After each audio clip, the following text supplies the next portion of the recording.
Desde hace más de 2 años, el Aquarius patrulla en el Mediterráneo. En este día, el ambiente está agitado. El equipaje inicia una misión a las afueras de las costas libias.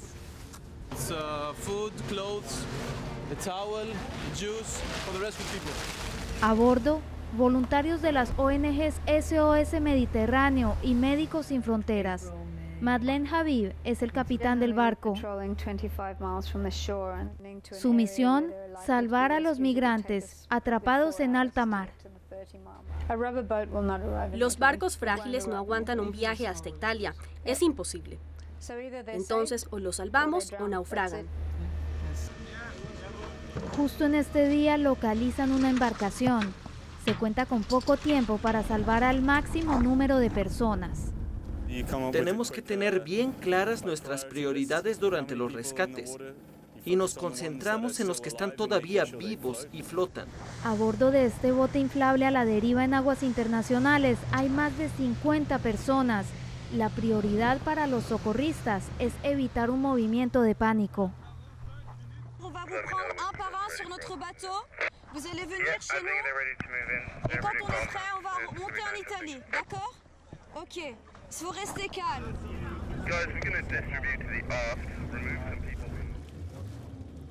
Los rescatados, entre ellos mujeres y niños, son transferidos a bordo del barco de la ONG.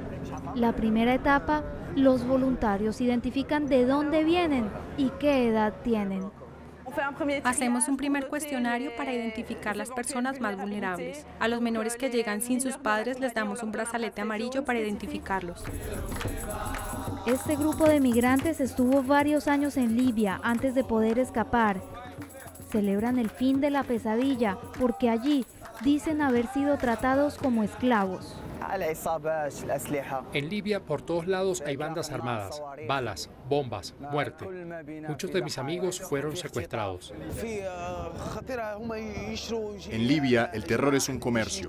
Las milicias venden y compran migrantes. Secuestran a uno y piden el pago del rescate. Después van y lo venden a otra banda. Para las mujeres la situación no es mejor. Juliette Ercente es médico y se ocupa exclusivamente de las mujeres rescatadas a bordo del Aquarius. Algunas han sido víctimas de violencia, torturas, violaciones. Aquí las tratamos si han vivido este tipo de situaciones. Los testimonios los recopila en gran parte Seraina Eldada, la traductora de Médicos Sin Fronteras. Cuando hablo con la gente, oigo historias sobre toda clase de abuso y de violencia imaginable. Muchas víctimas de tortura.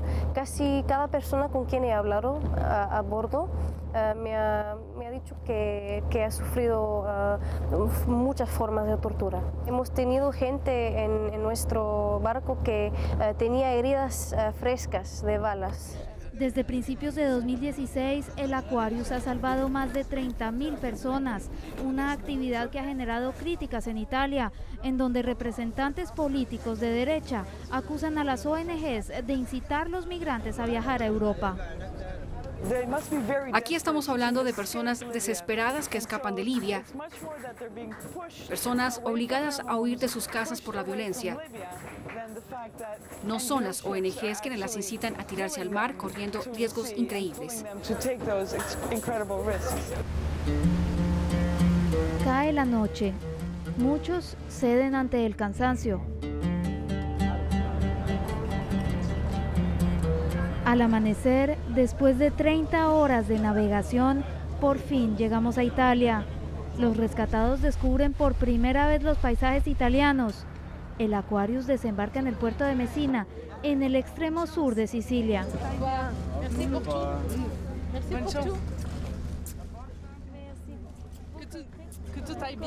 Lo primero que se hace aquí es el chequeo médico. Luego, desde aquí, suben al autobús que les lleva a un centro temporal de acogida donde se van a registrar todos. Luego se les mandarán a todos los centros de acogida que están en toda Italia, en todas las regiones.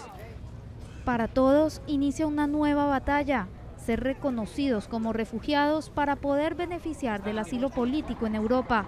El año pasado, Italia registró más de 128.000 solicitudes de asilo. de las cuales menos del 30% fueron aceptadas.